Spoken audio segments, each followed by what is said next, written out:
They think I came back for revenge. They're wrong.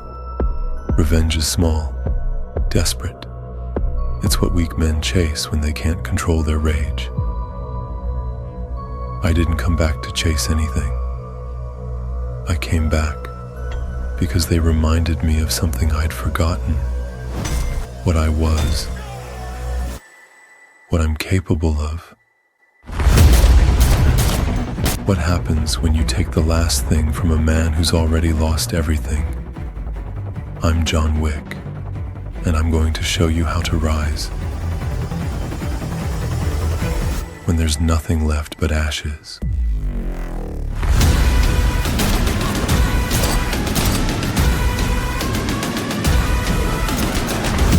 You pissed, John? Yeah.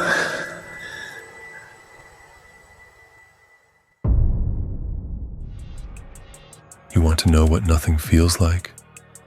It's not poverty. It's not failure. It's waking up and the bed's too big. The house is too quiet. The coffee tastes like dirt because she's not there to make it the way she did. Nothing is when your phone doesn't ring, when the calendar has no marks, when you realize the person you built your life around is gone. And the world doesn't stop. It doesn't care. It keeps turning while you're stuck in a moment that won't let you go. That's where most men stay. Frozen, haunted, drowning in silence that cuts deeper than any blade. They tell themselves they're healing. They tell themselves time will fix it. But time doesn't fix anything. It just makes you numb. And numb isn't healing. It's dying slowly. I know because I was there. In that silence. In that void. The only difference between me and the men who stay buried. I walked through it. Not around it. Through it. You don't rise from loss by pretending it didn't happen. You rise by walking straight into the center of it, by feeling every ounce of pain until it becomes familiar, until it stops controlling you.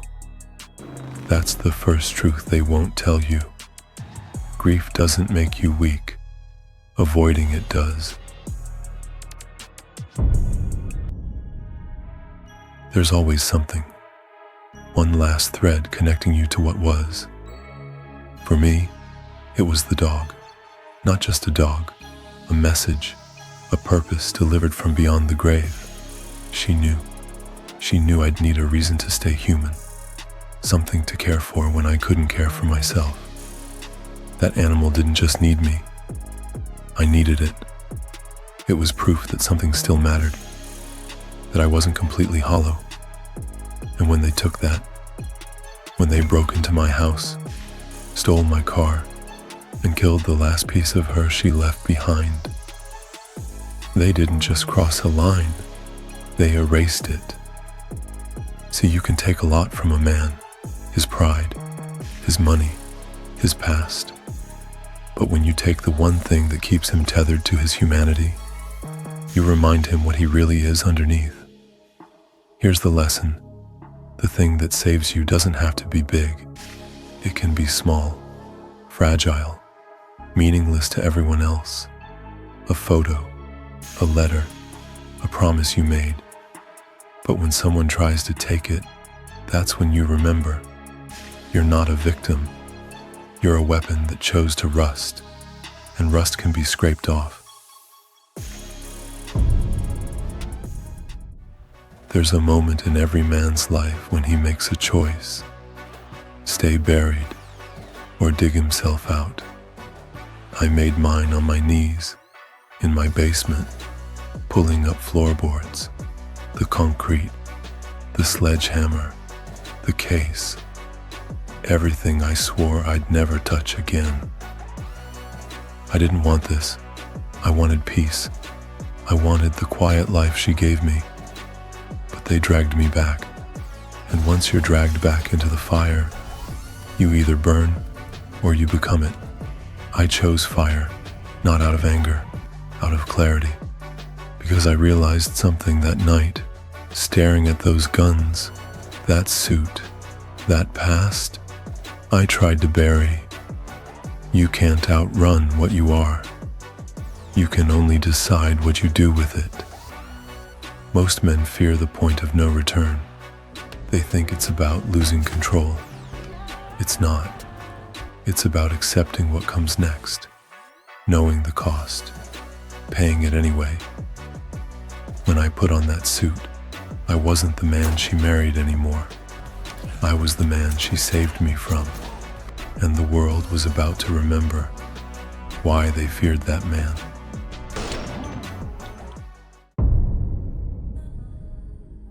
You don't walk into war hoping it works out.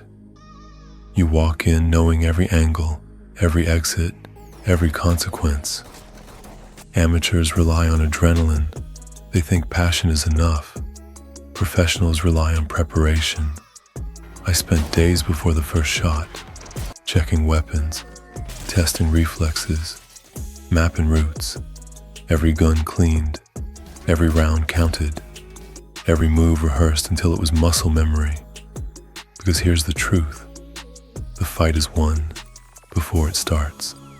The man who's faster isn't always the man who survives. The man who's ready does. You think I walked into the red circle on luck? On rage? No. I walked in with a blueprint. I knew how many men, how many floors, how many seconds I had before reinforcements arrived. Motivation gets you out of bed. Preparation keeps you alive. So when life demands you rise, don't just charge in blind. Sharpen the blade. Learn the terrain. Control every variable you can. Because the moment you stop preparing is the moment someone else takes control of your outcome. And I don't let anyone control my outcome. Muscle memory doesn't forget. You can bury it, ignore it, pretend it's gone. But when your life depends on it, it wakes up. The first shot I fired after years away, I thought I'd be slow, rusty, hesitant. I wasn't. The body remembers what the mind tries to forget. The draw, the aim, the breath between heartbeats. All of it came back like I never left. They expected me to be weak, broken, a shadow of what I was. They were wrong. See, skill doesn't abandon you. It waits, dormant, patient, and when you need it again, when the stakes are real, it answers. But here's the part they don't tell you. Reclaiming your edge isn't just physical, it's mental. It's believing you're still capable when everything inside you whispers doubt. It's moving when fear tells you to freeze. That first fight wasn't about proving anything to them. It was about proving something to myself, that I wasn't done, that I could still do what needed to be done. And once you prove that to yourself, once you feel that edge come back, nothing can convince you otherwise. Let me be clear about something. This isn't a game. It's not entertainment. Every man I killed had a name, a life, probably people who cared about him, and I still pulled the trigger. Because when it's you or them, when it's survival or extinction, you don't hesitate. But that doesn't mean it's free. Blood washes off your hands. Memory doesn't. I've killed more men than I can count. That doesn't make me proud. It makes me dangerous. It makes me someone you don't cross unless you're ready to pay the price. Some people glorify violence. They make it look clean, heroic. It's not. It's brutal. It's permanent. And it leaves a mark on you that no one else can see. But here's what I learned. Guilt is a luxury. And in the middle of a war, you can't afford luxuries. You do what has to be done. You carry the weight. And you keep moving. Because if you stop to think about every choice, every consequence, Every life you took, you become a target. And dead men don't get to regret anything. So I don't regret. I don't apologize. I survive. And I make sure the people I care about survive too. That's the only morality that matters when everything falls apart. They tried to bury me. Not once. Not twice. Over and over. They sent armies, assassins. They burned my house. They took everything I had left. And I'm still here. Not because I'm invincible, I'm not. I bleed. I break. I feel pain like anyone else. But pain doesn't stop me. It fuels me. When everything burns, when the world strips you down to nothing, you find out what you're really made of. And I found out I was steel, forged in loss, tempered in violence, sharpened by every person who thought I was finished. See, fire doesn't destroy strong things. It reveals them. The weak collapse. The strong emerge harder. And every time they thought I was done, every time they counted me out, I came back worse than before. Not angrier. Worse. Calmer. More focused. More efficient. Because anger burns out. But purpose is eternal. And my purpose became simple. Survive. No matter what it takes. That's what survives the fire. Not hope. Not faith. Will. The refusal to stay down. The decision to keep moving even when every bone in your body screams stop. You want to know how to rise from nothing. Become something fire can't touch. I've won fights most men wouldn't survive. I've walked out of buildings that should have been my grave.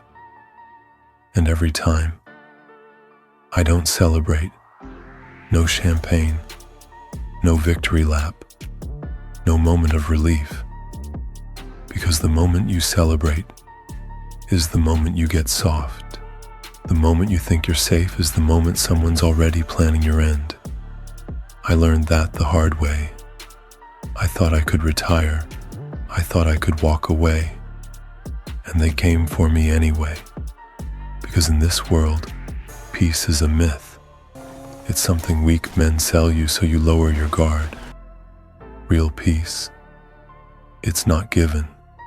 It's taken by force and defended every single day. So I don't celebrate survival. I prepare for the next fight. I stay sharp. I stay ready. I stay dangerous. That's the cost of rising from nothing. You don't get to relax. You don't get to coast. You wake up every day and prove you're still the man they should fear. Because the second you stop proving it, someone else takes your place. And I refuse to be replaced. Let me tell you the final truth. You're not going to feel ready. You're not going to feel strong. There's no magical moment when everything clicks and you suddenly become unstoppable. It doesn't work like that. You become unstoppable by deciding you are, and then moving like it's already true. Every scar on my body is proof I should have quit. Every fight I survived is evidence I didn't. People think I'm unstoppable because I don't feel fear. Wrong. I feel it. Every time. The difference is I move anyway. I don't wait for courage. I don't wait for confidence. I just move. One step. One shot. One decision at a time. That's the secret they won't tell you. Legends aren't born fearless. They're born terrified. And they do it anyway. They thought I was a myth. A ghost story criminals told to scare each other. I'm not a myth. I'm a man who made a choice. To rise. To fight.